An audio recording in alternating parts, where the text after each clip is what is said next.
오늘 하나님께서 주신 말씀을 보도록 하겠습니다. 오늘 하나님께서 우리에게 주신 말씀은 창세기 39장 21절에서 23절까지의 말씀입니다. 여호와께서 요셉과 함께 하시고 그에게 인자를 더하사 간수장에게 은혜를 받게 하시매 간수장의 옥중 죄수를 다 요셉의 손에 맡김으로 그 재반 사물을 요셉이 처리하고 간수장은 그의 손에 맡긴 것을 무엇이든지 살펴보지 아니하였으니 이는 여호와께서 요셉과 함께 하심이라. 여호와께서 그를 범사에 형통하게 하셨더라. 아멘. 하나님이 주신 말씀입니다. 저번 주에 그 주일 광고 영상을 보신 분은 아시겠지만 저는 이제 은혜가 더 크다라는 주제로 앞으로 4주간 말씀을 전하려고 합니다. 제가 이 말씀을 처음 정했을 때 예배팀에서 이렇게 묻더라고요. 뒤에 이제 배경 LED를 어떤 이미지로 해주냐라고 물어보길래 제가 폭포를 좀 해달라고 했습니다. 폭포. 그래서 처음에는 이 폭포가 아니었습니다. 어디 뭐 가평에서 볼 법한 작은 폭포를 해주셨길래 제가 이거 아니다. 더 큰 폭포 하다 보니까 여기까지 온 게 된 겁니다. 아예 마음 같아서는 이 폭포의 그림이 좀 움직였으면 하는 바람도 있습니다. 이렇게 절벽에서 물이 떨어지듯이 이렇게 내렸으면 하는 바람도 있는데 여러분들의 눈 건강을 위해서 그렇게 무모한 시도는 하지 않았습니다. 제가 왜 이 폭포를 주제 이미지로 정했냐면요, 폭포 절벽에서 떨어지는 엄청난 양의 물이 그 떨어지는 모습이 마치 하나님이 우리에게 주시는 은혜와 같다는 생각이 들었습니다. 고린도후서 9장 8절 말씀에 하나님의 은혜가 우리에게 넘치게 하셨느니라 라고 말씀하고 있습니다. 하나님께서는 우리의 삶에 은혜를 적당히도 아니고요, 충분히도 아니고요, 그리고 가득 채워주시니 멈추신 것도 아니셨습니다. 넘치도록 부어주신 것이죠. 3대 폭포 중에 하나인 빅토리아 폭포는요, 그 폭포에서 1분 동안 50만 톤의 물이 떨어진다고 합니다. 50톤 아니고요, 50만 톤입니다. 그러니까 대단한 많은 물이 수천 년 전부터 흐르고 있었던 것이죠. 이와 마찬가지로 하나님의 은혜를 묵상할 때마다 저는 이 폭포가 생각이 나요. 우리의 삶의 자리에서 하나님께서 넘치도록 부어주시는 은혜가 이 폭포와 같다는 생각이 들어서 이 이미지를 선택하게 됐습니다. 또 한 가지 공통점이 있는데요, 바로 폭포에는 생명력이 있다는 거예요. 다시 한번 빅토리아 폭포를 얘기해야 될 텐데, 빅토리아 폭포는 아프리카 잠비아 쪽에 있는데요, 그 폭포의 높이가요 100m라고 합니다. 그러니까 100m에서 물이 떨어지면 그 물이 떨어지는 것이 물보라가 일으켜서 그 물보라가 500m까지 올라간다고 합니다. 그러면 그 일대가 마치 폭우가 온 것처럼 물보라가 치는 것이죠.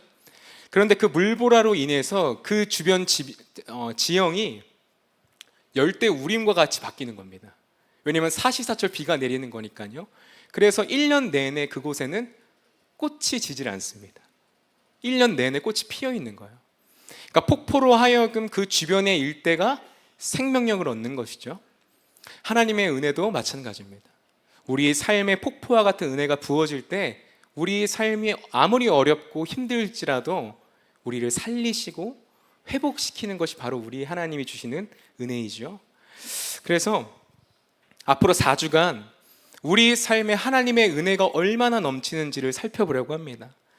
바라기는 이 예배를 통해서 여러분이 가지고 있는 모든 문제와 어려움들이 하나님의 놀라운 은혜에 잠기게 되시고 완전한 생명과 또 은혜를 얻어가시는 시간 되시기를 축복합니다.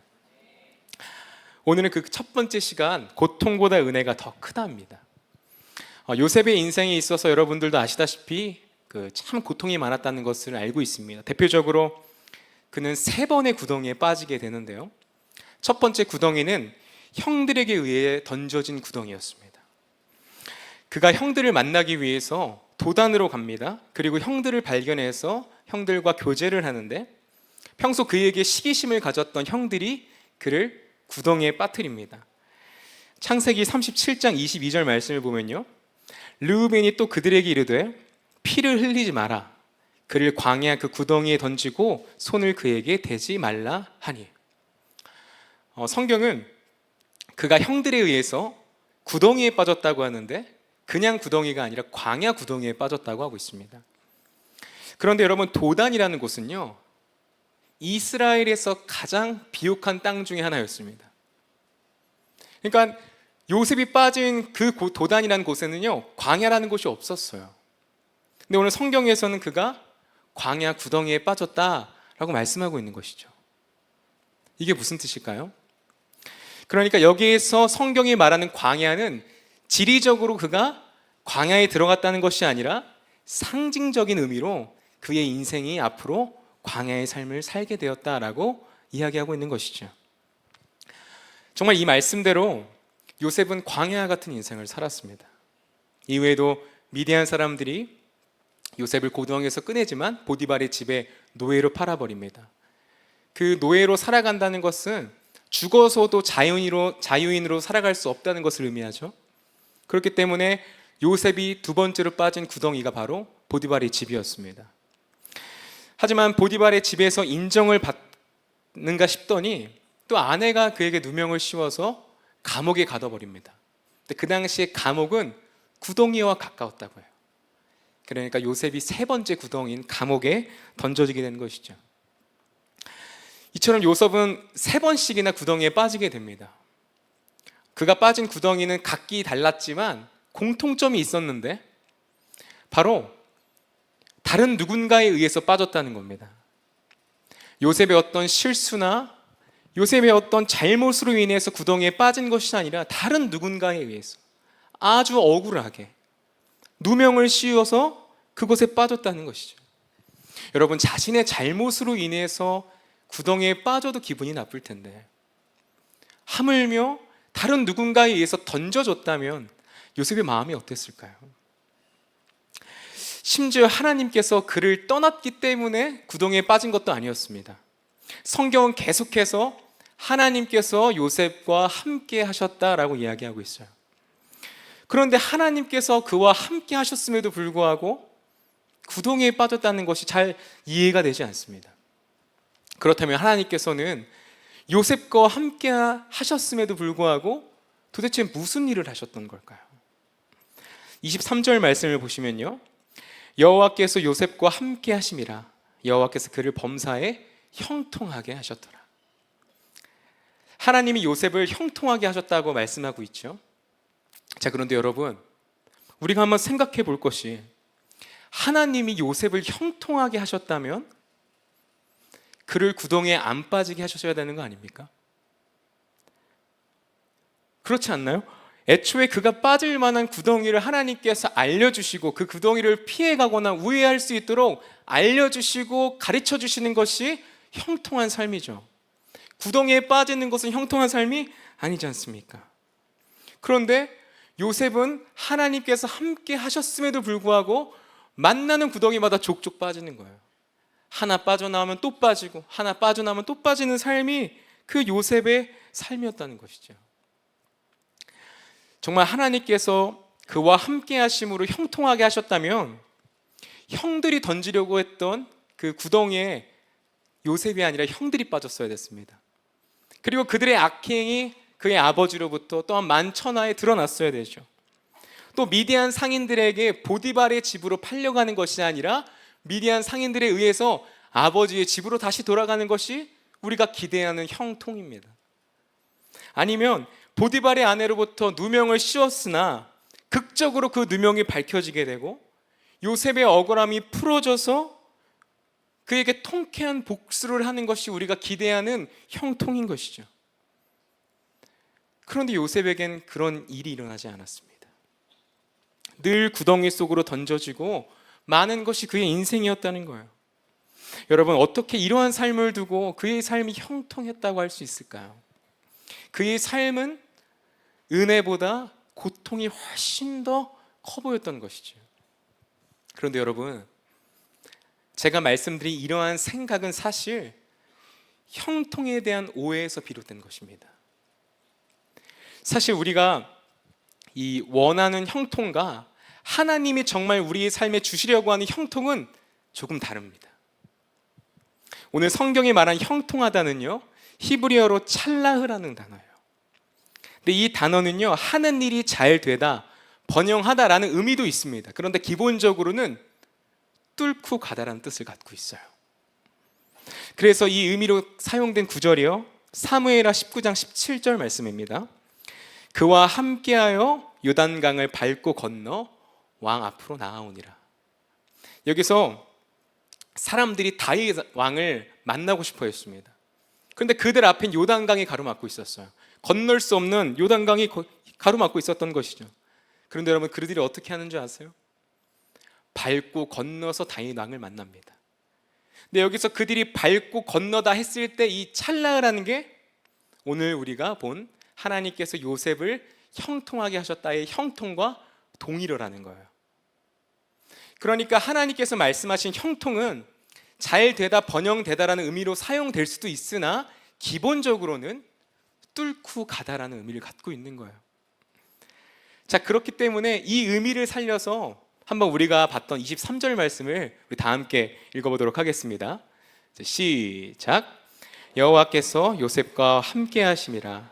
여호와께서 그를 범사에 뚫고 가게 하셨더라. 아멘. 자, 그러니까 하나님이 요셉에게 주셨던 형통은요, 구덩이를 피해가는 것이 아니었어요. 빠질 만한 구덩이를 하나님께서 미리 알려주시고 그 구덩이를 우회할 수 있도록 하시는 것이 하나님이 그에게 주신 형통이 아니었다는 거예요. 하나님이 주신 형통은요, 뚫고 나가는 거였어요. 인생의 어떤 구덩이를 만나든지 간에, 애굽에 팔려가고 보디발의 집에 억울한 누명을 썼다 하더라도 그 깊고 어둡고 축축하고 눅눅한 그 구덩이를 뚫고 가게 하시는 능력을 하나님께서 주신다고 말씀한 것이죠. 왜 이런 형통을 그에게 주셨던 걸까요? 왜 이런 구덩이를 뚫고 가게 하시는 은혜를 주셨던 걸까요? 하나님이 그와 함께 하셨기 때문에 그렇습니다. 그래서 요셉은 3번의 구덩이에 빠지지만 하나님께서 그 구덩이들을 차례차례 뚫고 가게 하시는 것이죠. 사랑하는 성도 여러분, 우리도 살아가다 보면 요셉이 빠졌던 구덩이에 우리도 빠질 때가 있습니다. 누군가는 질병의 구덩이, 누군가는 재정의 구덩이, 누군가는 가정의 구덩이, 또 누군가는 관계의 구덩이에 빠질 때가 있어요. 그러면 이런 큰 어려움 앞에 우리의 영혼은 지쳐갑니다. 불안하고 고통스러워요. 하나님께서 왜 나를 이런 고통 속에 두시는지에 대해서 하나님을 원망할 때가 있습니다. 심지어 그 구덩이 하나를 겨우 빠져나오면 또 다른 구덩이가 우리의 삶을 기다리고 있을 때가 있잖아요. 문제 하나 지나가면, 더 큰 문제가 오면 우리의 영혼과 마음은 참 지치곤 합니다. 그런데 여러분, 우리가 이러한 상황 가운데 있을지라도 낙심하거나 좌절하지 말아야 될 이유가 있어요. 그것이 무엇이죠? 우리의 삶에는 형통하게 하시는 하나님이 여러분들과 함께 하시기 때문에 그렇습니다. 어떤 구덩이일지라도, 그 구덩이가 아무리 깊을지라도, 그 넓이가 아무리 높아서 자신의 스스로 힘으로 나올 수 없는 구덩이라 할지라도 하나님께서 함께 하시면 그 구덩이를 뚫고 가게 되는 것이고, 도저히 건널 수 없는 강처럼 보였던 그 문제를 뚫고 가게 하시는 것이 하나님이 우리에게 주신 은혜라는 것이죠. 혹시 이곳에 계신 여러분들 중에 자신의 삶이 구덩이 속에 있어서 너무 힘들어하시는 분 계십니까? 제가 비서실에서 사역을 하고 있는데요, 비서실에서 사역을 하다 보면요, 난감한 전화를 참 받을 때가 많습니다. 예를 들어서 한 분이, 저희 교인 아니시고요, 한 분이 전화를 하셔서, 목사님, 지금 여당이 적폐인 거 알고 계십니까? 그랬나요? 이걸 꼭 목사님한테 전해야 됩니다, 이렇게 말씀을 하세요. 그럼 그러시냐고. 알겠습니다 하고. 그럼 또 다른 전화가 와요. 목사님, 야당이 적폐인 거 아십니까? 두 분이 좀 합의를 하시면 좋을 것 같은데 저한테 그렇게 가끔씩 어려운 질문을 하시는 분들이 간혹 계십니다. 그런데 사실 비서실에서 사역하다 보면 제가 가장 많이 느끼는 게 뭐냐면 교회 응급실 같은 곳이라는 생각이 들어요. 저희 교인뿐만 아니라 외부 교인들까지 정말 영적으로 갈급하고 문제가 있으신 분들이 비서실에 전화를 해서 신락 같은 희망을 가지고 전화해서 상담을 하시는 분이 꽤나 있어요. 근데 한 번은 몇 주가 지났는데 한 50대 부부가 직접 비서실로 찾아온 적이 있습니다. 근데 이분이 찾아와서 제게 좀 기도를 받고 싶다며 말씀을 하시더라고요. 그래서 제가 어떤 일이시냐라고 물어봤더니 이분들 얼굴에 근심이 가득합니다. 그래서 기도 제목을 듣는데 두 분이 결혼을 하셨는데 결혼을 하고 나서 오랫동안 아이가 생기지 않는 거예요. 여러 번의 그 시험관 시술을 해도 애가 생기지 않고, 그리고 애가 너무나 또 다행히 생기면 또 몇 번의 유산을 또 하게 됩니다. 그래서 그런 아주 어려운 과정 끝에 이제 아이를 갖게 되는데 참 감사하게도 아들을 낳게 됩니다. 근데 이 아들이 이 부부에게 너무 잘하는 거예요. 마치 딸처럼 너무나 살갑고 사랑도 많고, 또 하나님이 또 주신 달란트도 많아서 이것저것 잘했다고 합니다. 피아노도 잘 치고 미술도 잘하고 아주 재능이 많은 아이였어요. 그러니까 이 부부에겐 이 아이가 정말 세상의 전부와도 같은 존재였던 것이죠. 그런데 이 아이가 15살이 되던 때에 급성 림프구성 백혈병이라는 희귀병의 진단을 받습니다. 그리고 입원을 해서 약 4년 동안 안 해본 치료가 없다고 했어요. 골수 이식도 받으시고 무균실 치료도 받으시고 여러 가지 노력을 하셨는데 이 병이 계속해서 재발하는 거예요. 그리고 너무나도 안타깝게도 작년 12월에 이 아이가 주님 품에 안기게 되었어요. 그러니까 이 두 부부의 마음이 어떻겠습니까? 사랑하는 아이를 잃은 이 부부의 마음이 어떻겠어요? 그러니까 이런 마음을 저에게 나눠주시면서 제발 좀 기도를 해달라고 하시는 거예요. 근데 그런 기도 제목을 받으면 참 제 마음이 무겁습니다. 그래도 제가 이렇게 권면을 해드렸어요. 사람의 말로 제가 두 분께 무슨 위로를 드릴 수 있겠습니까? 그런데 주님께서 제 입술을 통하여 두 분께 하실 말씀이 있기 때문에 이곳으로 부르셨는 줄로 믿습니다. 그래서 제가 잠시 기도해 드리겠습니다라고 하고 두 분 머리에 손을 얹고 잠시 기도했어요. 하나님, 이 부부를 위해서 무엇이라 기도해야겠습니까? 사람의 100마디 말보다 주님께서 한마디 말씀이면 죽은 자도 살아나시는데 주님 그 한 말씀을 제 입술에 담아주세요라고 기도를 했어요. 근데 불현듯 주님께서 제 마음에 분명한 말씀 한 구절을 주시는 거예요. 시편 23편 4절 말씀인데 여러분 너무 잘 아시는 말씀이죠. 내가 사망의 음침한 골짜기로 다닐지라도 해를 두려워하지 않을 것은 주께서 나와 함께 하심이라. 이 말씀이 붙들어지는 거예요. 정말 이 말씀처럼 이 부부는 자녀를 잃은 슬픔으로 인해서 사망한 음침한 그 골짜기 속으로 던져졌습니다. 그리고 그곳에서 너무나도 고통스럽고 너무나 슬픈 삶을 보내고 있었어요. 근데 하나님께서 저에게 분명히 주시는 말씀이 있었는데 그게 무엇이냐면 바로 주님이 나와 함께 하심이라. 내가 저들과 함께 있다라는 마음을 강하게 주시는 거예요. 그러니까 이분들이 계속해서 슬퍼할 필요도 두려워할 이유도 없는 것이 살아계신 주님께서 이분들과 함께 하신다는 그 믿음이 제 안에 생기니까 담대하게 선포할 수 있는 거예요. 그래서 제가 이분들에게 강력하게 권면해 드렸어요. 성도님들, 살아계신 하나님께서 당신들과 함께 하십니다. 그래서 제가 기도해야 할 것은 그 함께 하시는 하나님을 바라보는 눈이 열리게 해달라고 그 부부를 위해서 제가 기도해 드렸어요. 사실 기도라고 할 것이 없는 것이 그냥 두 분을 끌어안고 펑펑 울었던 것 같아요. 저도 두 아이의 아버지로서 이분들의 아픔이 얼마나 컸을지를 아니까 함께 울면서 기도했지만 제 마음 가운데는 하나님이 이분들과 함께 하신다는 강한 믿음을 제게 붙들어 주셨던 것이지. 그렇게 해서 이제 부부와 헤어졌는데 다음 날이 되자 이분들이 또 찾아오신 거예요. 근데 전날에는 비서실에 오실 때 양손에 가득 들고 오신 게 걱정 근심이었는데요, 그날은 커피와 간식을 갖고 오신 거예요. 그러면서 제게 하시는 말씀이, 목사님, 어제 목사님께서 기도해 주셔서 정말 그 말씀 의지하다 보니 제 마음에 평안이 왔습니다. 기도해 주셔서 너무 감사해요 라면서 감사의 의미로 간식을 제게 주시는 거예요. 근데 제가 그분들의 그 달라진 얼굴을 보면서 들었던 생각이, 이분들과 함께 하신 하나님께서 사망의 음침한 골짜기를 뚫고 앞으로 가게 하셨구나, 이분들의 삶 가운데 형통하게 하셨구나라는 생각이 제 마음에 붙잡혀지는 거예요.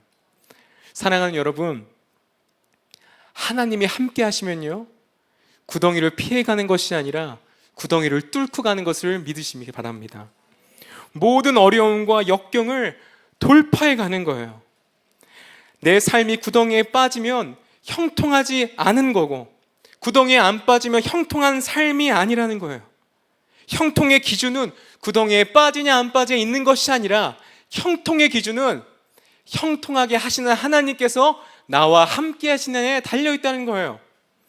그러니까 우리가 하나님께서 우리와 함께 하시기만 한다면 우리 인생에 뚫지 못할 구덩이도 없고요, 건너지 못할 강도 없다는 것이죠. 홍해마저 가르시고 그곳에 길을 내신 주님께서 여러분 앞에 있는 모든 종류의 구덩이, 질병의 구덩이, 관계의 구덩이, 재정의 구덩이, 이런 모든 구덩이들을 뚫고 가게 하실 줄로 믿습니다.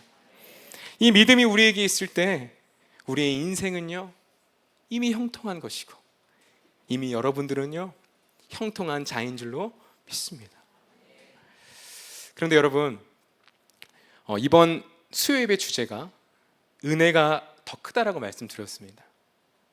그래서 오늘 제목은 고통보다 은혜가 더 크다인데요, 잘 생각해 보면 요셉이 구덩이에 빠졌을 때 단순히 탈출하는 개념으로만 보면 고통과 은혜가 같은 거죠. 그렇지 않습니까? 구덩이 속에서 나왔으면 본전이잖아요. 전문 용어로 쌤쌤이잖아요. 그러면 제목을 바꿔야 될까요? 고통과 은혜는 같다, 이런 식으로 해야 될까요? 그러나 사실 요셉이 받은 은혜는요, 그가 받은 고통과는 비교할 수 없을 정도로 컸어요. 무엇 때문에 그런 걸까요? 요셉이 빠진 구덩이들은 사실 그가 운이 나빠서 빠졌던 게 아니었습니다.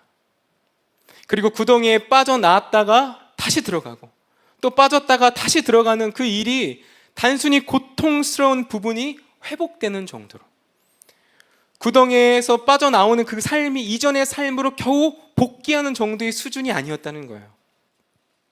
그가 구덩이에 빠졌지만 이것을 믿음으로 뚫고 가는 일은 사실 하나님의 뜻을 이루어가고 있는 과정이었어요. 요셉의 인생을 한번 보십시오. 그가 처음 구덩이에 빠집니다. 이 어려움과 고통은 마치 요셉의 인생이 실패했다고 여겨질 정도였어요. 그러나 요셉은 그럼에도 불구하고 항상 주님과 함께 있기를 원했습니다. 주님과 동행하기를 원했어요. 그러니 주님께서 그의 인생을 점차 형통하게 하시죠. 모든 구덩이들을 차례차례 뚫고 나아가게 하십니다. 그런데 멀리서 보니까 그 뚫고 가는 것이 사실 하나님의 뜻을 이루어가고 있는 과정이었어요. 그리고 결국 어떻게 됩니까? 결국 그가 애굽의 총리가 되고, 애굽의 총리가 되니 그의 가족을 살리게 하시고, 그리고 그 가족을 통해서 대민족을 이루시는 하나님의 뜻을 이루어가는 놀라운 은혜의 통로였다는 것이죠. 그러니 여러분, 그가 뚫고 갔던 수많은 구덩이들은 무의미한 게 아니었어요. 하나님의 원대한 계획을 이루는 은혜의 통로였어요. 그러니까 우리의 삶 가운데에서도 이런 은혜가 있다는 것이죠. 여러분들의 삶에서 구덩이를 뚫고 가고 하는 그 일이요, 고통의 복귀가 아니라, 겨우 고통의 회복이 되는 것이 아니라 하나님께 점차 다가가는 것이고, 하나님의 뜻이 우리의 삶에 이루어가는 은혜의 통로로 쓰임을 받고 있다는 것입니다.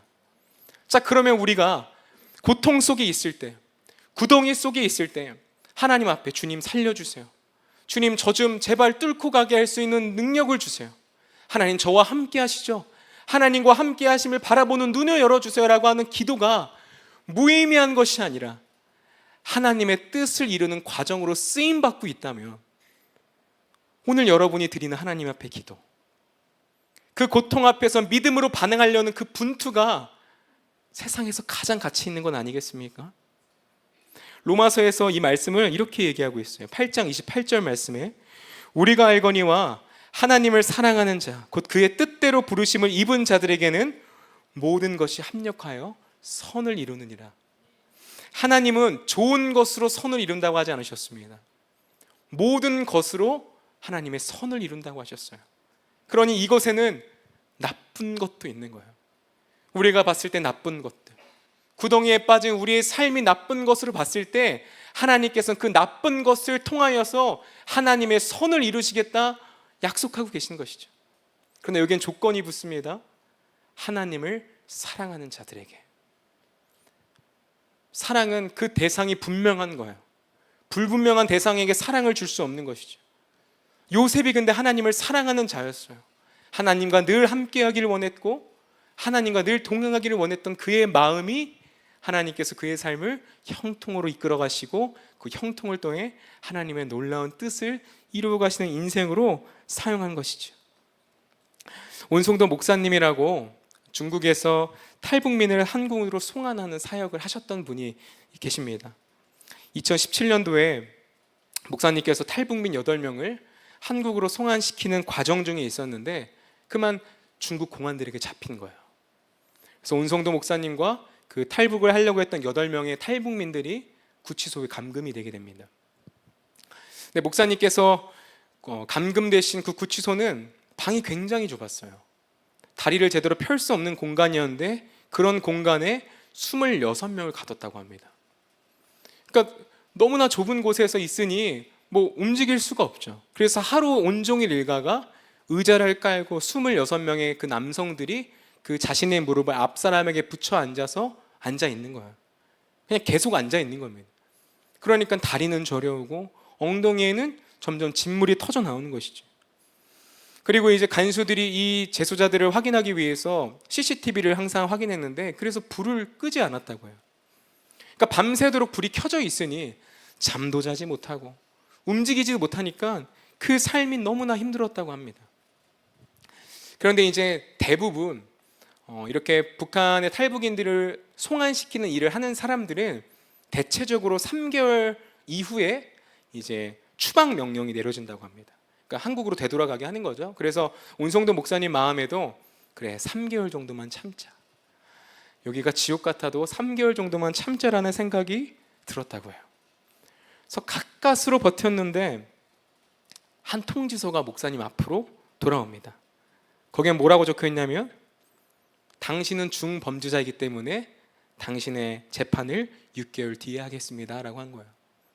그러니까 3개월이 지났는데 6개월을 또 기다려야 되는 거예요. 그러니까 목사님 마음에 너무나도 큰 낙심이 된 것이죠.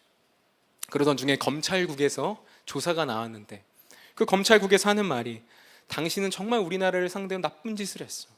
그래서 당신은 못 살아도 징역 20년형은 받게 될 거야 라는 이야기를 했다고 합니다. 그러니까 이 목사님 마음에 야 어떻게 20년을 사나, 어떻게 그렇게 오랜 시간 동안 이 감옥에 갇혀있나라는 생각을 해서 몸과 마음이 무너진 거예요. 그리고 그 불안함 때문에 밤마다 꿈을 꾸면 옆방에 그 탈북민 8명이 같이 수감이 됐었거든요. 그러니까 그 탈북민 8명이 총살을 당하는 꿈을 매일같이 꿨다고 해요. 그러던 중에 목사님 정말 이러다가는 죽겠다, 야, 이러다간 진짜 내 몸과 마음이 병들겠다는 생각이 들어서 하나님께 기도를 하기 시작해요.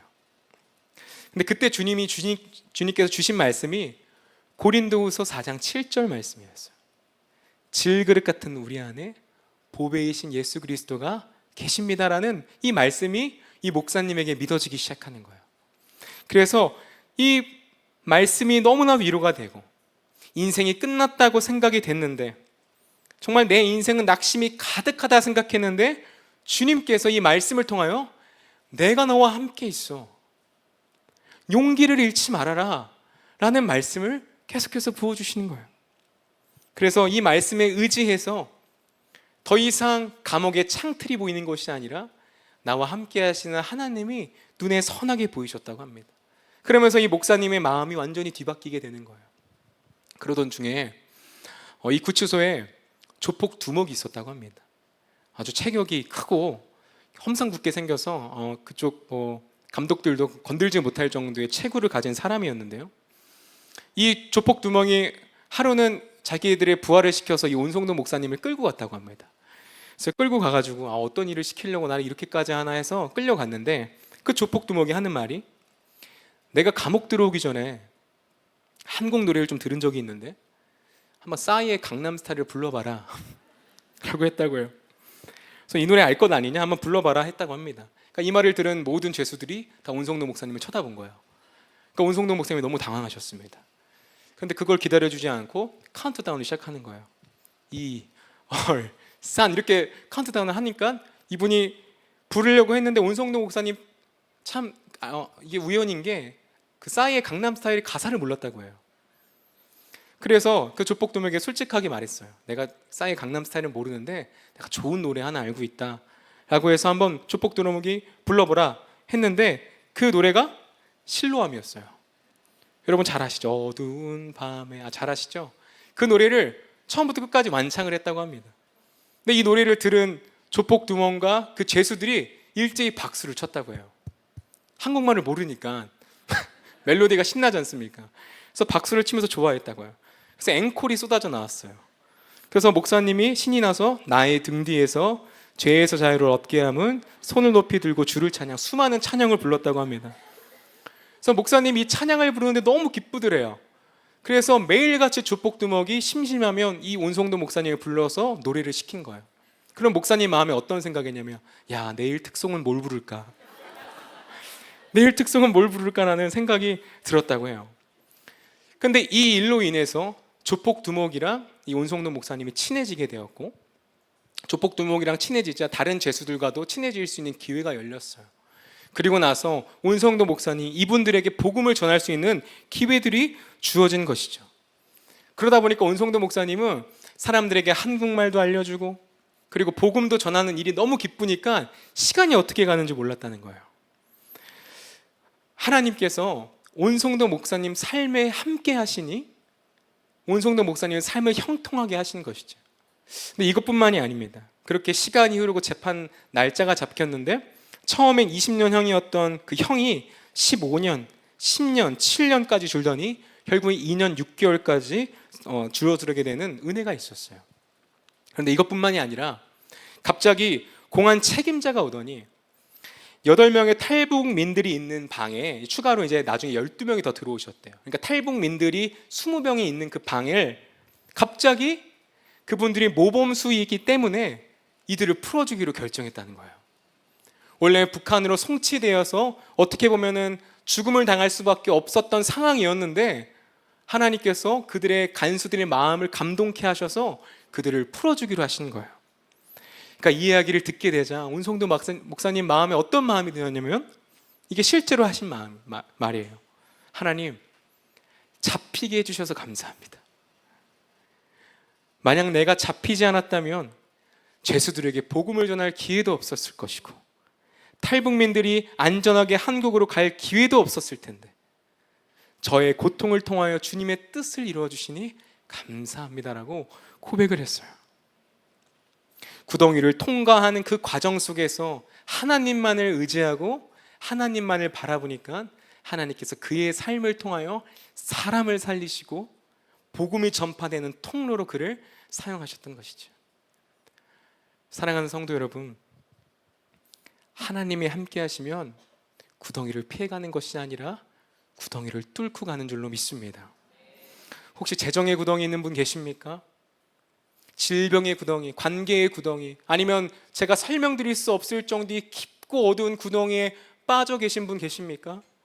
그러나 여러분 기억하셔야 될 것이 바로 우리 곁에는 형통하게 하시는 하나님께서 여러분들과 함께 하시다는 거예요. 그러니 우리와 함께 하시는 주님 손 붙잡고 형통, 뚫고 앞으로 나아가시기를 축복합니다. 하나님께서 그 길을 통하여 여러분을 살릴 뿐만 아니라 여러분의 삶의 자리에서 하나님의 뜻이 이루어지고 하나님의 선이 이루어지게 되는 여러분의 인생이 은혜의 통로로 쓰임 받으시기를 주님의 이름으로 축복합니다. 우리 시간 찬양하신 후에 함께 기도하실 텐데요, 우리 주께 가오니 함께 찬양하도록 하겠습니다.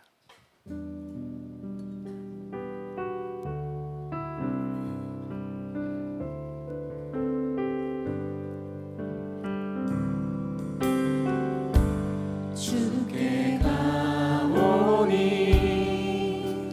날 새롭게 하시고 주의 은혜를 부어주시니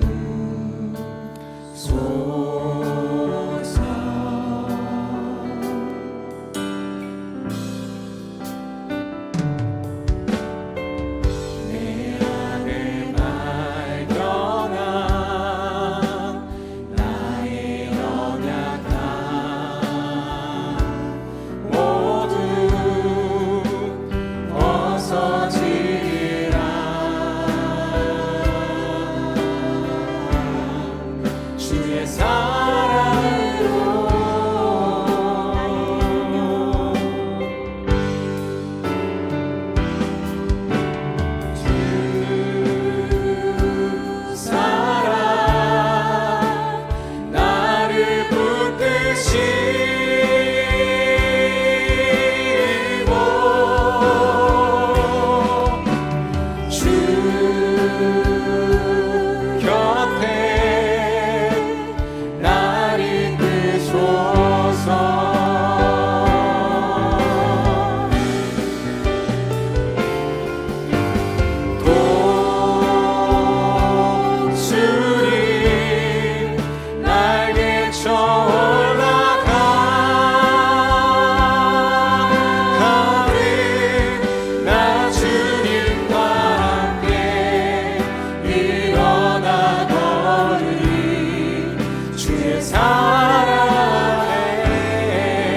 다시 한번 찬양합시다. 나의 눈 열어 주를 보게 하시고, 나의 눈 열어 우리 함께 하시는 주님을 바라보게 하소서. 하시고 주의 사랑을 주의 사랑을 알게 하소서. 매일 나의 삶에 주님의 뜻 이루어지도록, 매일 나의 삶에 주 뜻 이루어지도록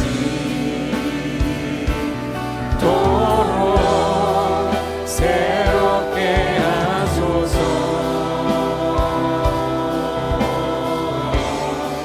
주의 사랑을 우리 두 손 들고 찬양합시다. 주님의 사랑 나를 붙드시고, 주 사랑 나를 붙드시고 주 곁에 날 이끄소서. 주 곁에 나를 이끄소서.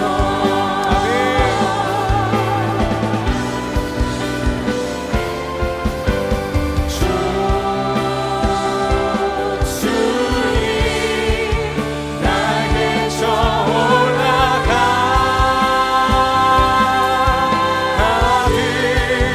나 주님과 함께 일어나 걸으리. 주의 사랑 안에.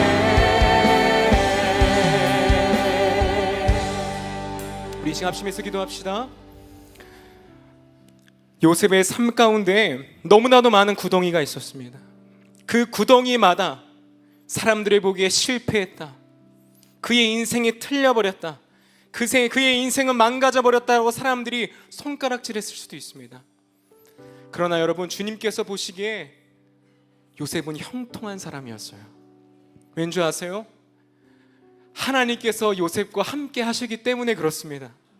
여러분 중에 구덩이에 계신 분 계십니까?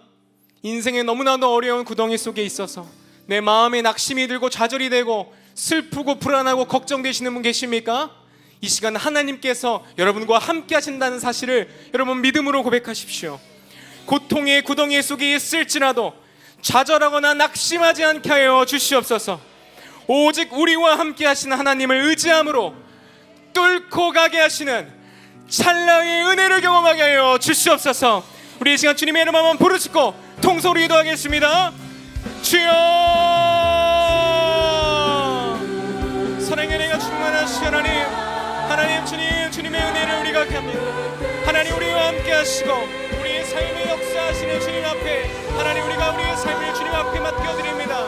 하나님, 우리의 삶이 망가졌고 우리의 삶이 실패한 것처럼 보일지라도 하나님이 우리의 삶이 주님께 붙들렸을 때 하나님 뚫고 가게 하시는, 형통하게 하시는 찰나의 은혜를 우리에게 부어주실 줄로 믿습니다.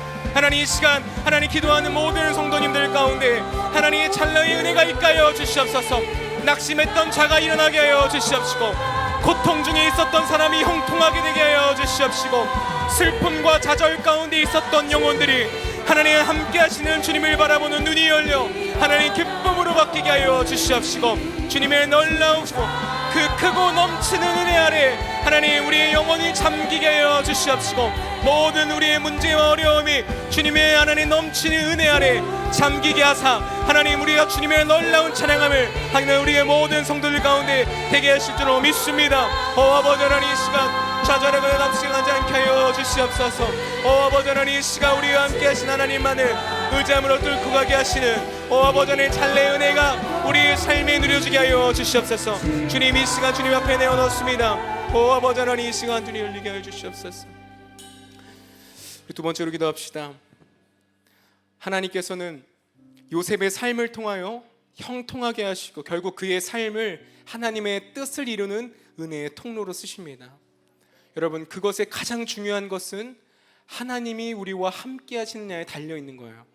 여러분 구동의 속에 있을지라도 하나님이 함께 하시면 뚫고 가는 것이고 하나님의 뜻이 나의 삶에 이루어지는 것입니다. 그러니 여러분들 지금 주님 앞에 기도하는 모든 것들이 주님 앞에 간절히 부르짖는 모든 기도의 응답들이 믿음의 분투가 하나님의 보시기에 하나님의 뜻을 이루어가는 주님의 참된 일을 하고 계시는 거예요. 그러니 우리 이 시간 합심해서 기도할 것은 하나님 주님께서 모든 것을 합력하여 선을 이루신다고 하셨는데 주님 이 시간 내가 주님과 함께 하기를 원하나오니 나의 나쁜 것을 통하여 나의 구덩이 같은 나의 삶을 통하여 하나님 주님의 은혜의 통로로 내 인생을 사용하여 주시옵소서. 나의 가정과 일터와 내가 있는 공동체 가운데 하나님의 뜻이 이루어지게 하여 주시옵시고 나를 통하여 생명력이 전달되고 나를 통하여 하나님의 영광 받는 나의 모습이 되게 하여 주시옵소서. 우리 이 시간 주님의 이름 한번 부르짖고 통성으로 기도하겠습니다. 주여 아버지 하나님 그렇습니다. 하나님 우리의 삶 가운데 하나님 우리의 삶을 주님께서 들어 사용하여 주시옵소서. 하나님 주님께서 우리의 은혜의 통로로 사용하실 줄로 믿습니다. 모든 것을 합력하시는 주님 앞에 우리가 주님을 사랑하기로 결단합니다. 어떠한 상황과 순간 속에 있을지라도 어떠한 문제와 고통 속에 있을지라도 주님을 향한 신뢰와 믿음이 흔들리지 않게 하여 주시옵소서. 오늘 이 시간 우리가 주님 앞에 정직한 마음으로 하나님 우리가 간절한 마음으로 주님 앞에 나아가오니 하나님 이 시간 우리의 마음을 받아주시옵시고 구덩이를 뚫고 나아가게 하시고 그 뚫어진 통로가 주님이 역사하시고 살아계시고 일하시는 은혜의 통로로 주님이 사용하여 주시옵소서. 하나님 특별히 나의 가정과 하나님 나의 일터 가운데 하나님 내가 은혜의 통로로 쓰임받기를 원합니다.